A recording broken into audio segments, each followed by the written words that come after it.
Hey YouTube, MDEX Music here, and welcome back to another episode of Upper Structure Fridays Season 2. And in Season 2, we're studying quartals.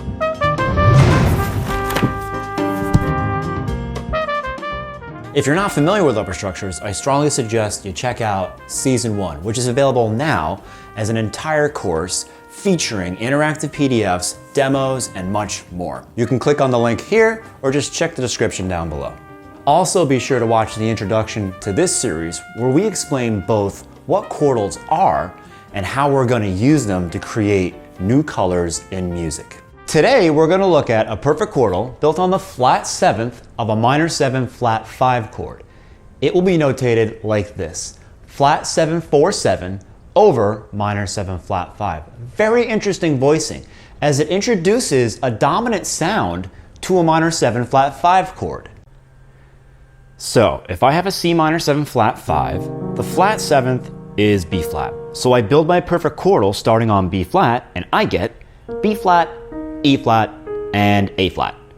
This is going to contain only one tension, the flat 13th, and two guide tones, the flat 3rd and the flat 7th. So if I play my C minor 7 flat 5 down here and my upper structure, B flat 4 7 on my right hand up here, together, the color I'll get is this.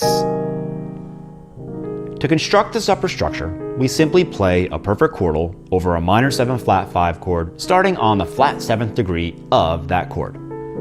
For example, in C minor 7 flat 5, the flat 7th is B flat. So we simply have to play a B flat perfect quartal on top of C minor 7 flat 5. We now have a C minor 7 flat 5 with a flat 13th. As we said before, this upper structure contains the flat 13th, which gives the minor 7 flat 5 a dominant quality. If we invert the entire chord, we get A flat, B flat, C, E flat, and G flat, which is an A flat 7 add 9, which makes use of some interesting harmonic properties, such as the equivalency of dominance in the tritone system.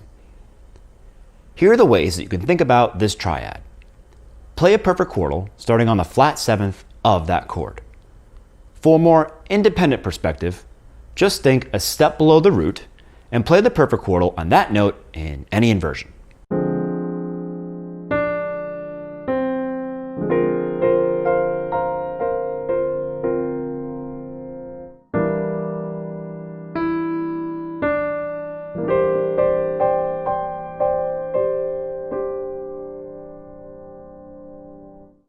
A very interesting quality of this upper structure quartal is that it turns a minor 7 flat 5 chord into a dominant sounding chord. Remember, a minor 7 flat 5 is usually a related 2 in the minor mode.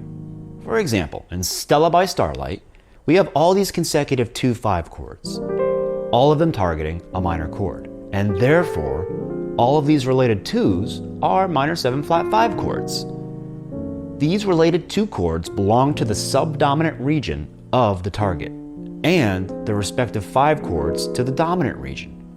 For example, this E minor 7 flat 5 is the 2 minor 7 flat 5 of 3 in the key of B flat.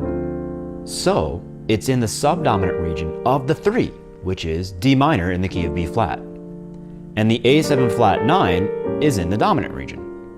The same applies to the D minor 7 flat 5 and the C minor 7 flat 5. They're all subdominant chords.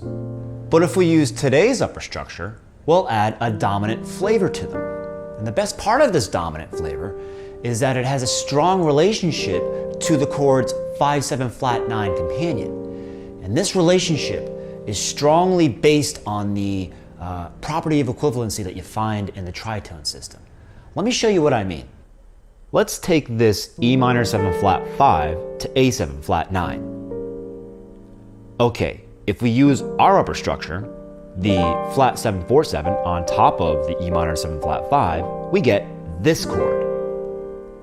D 4 7 on top of E minor 7 flat 5. These notes are the same notes as the ones in C7 add 9 chord.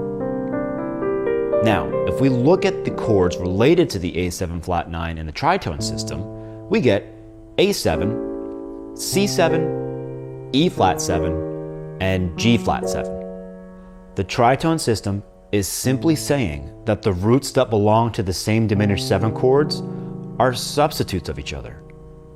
We use this property all the time when we talk about the sub 5. The sub 5 is on the opposite side of the circle and is the first substitute candidate because it not only shares the same tritone, but it also resolves to the target by descending a half step. In A7, the guide tones are the 3 and the flat 7, C sharp and G, which are a tritone away. In E flat 7, the third is G, and the flat 7 is D flat, which, as you can see there, are the same as an A7. Also, when an A7 resolves to D minor, the roots move a perfect 5th down, which is very strong sol-do movement. But E flat 7 also resolves to D minor with a really strong bass movement, a half step down. Now, if we extend the A7 to A7 flat 9, like in Stella by Starlight, the notes are A, C sharp, E, G, and B flat, the flat 9th. So let's get rid of the root here. Without the A, we now have C sharp, E, G, and B flat, a diminished 7th chord. So what happens when I introduce an E flat, the sub 5, as the root? Now we have E flat, G, B flat, and C sharp, which is the same as D flat, and E, which is the same as F flat. This is now an E flat 7 flat 9. A cool thing happens when we use any of the other notes in the tritone system. Let's try using C in the bass of the same diminished 7 chord.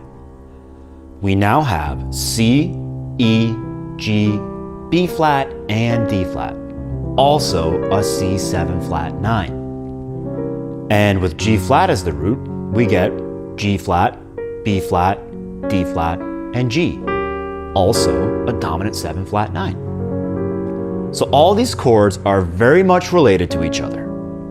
If I keep this C sharp diminished 7th chord on my right hand, and I try any of these roots, I get a dominant 7 flat 9 chord.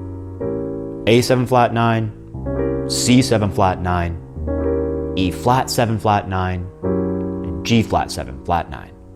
So in the tritone system, these 4 chords work as substitutes for one another. So let's go back to our flat 7/4/7 chordal on top of the E minor 7 flat 5 that precedes the A7 flat 9. So we have D4/7 over E minor 7 flat 5, which also sounds as a C7 add 9 chord, which could be used as a substitute for the A7 under the tritone system. The whole point is that you look at upper structures from different perspectives. Each perspective will open up different doors. Any of these ways of thinking is useful. All right, boys and girls, here's your upper structure challenge of the day. See if you can picture the flat 7/4/7 perfect chordal on top of the given minor 7 flat 5 chords. As always, we'll give you 4 beats to think about it, and then we'll show you the answer. E minor 7 flat 5, D4/7, D minor 7 flat 5, C4/7, C minor 7 flat 5, B flat 4/7, B flat minor 7 flat 5, A flat 4/7, A flat minor 7 flat 5, G flat 4/7. Well, that's going to do it for us today. Thanks again for joining us. And don't forget, Upper Structures Season 2 Quartals is now available as an interactive PDF with all of these video lessons, 12 key workouts, and demo songs showing you how we use these techniques on top of real jazz standards. Like, subscribe, always leave your comments down below, and don't forget to hit the notification bell. stay up to date on current content. We're going to leave you today with a demo of showing you how we use today's upper structure chordal on top of minor 7 flat 5 chords. Enjoy.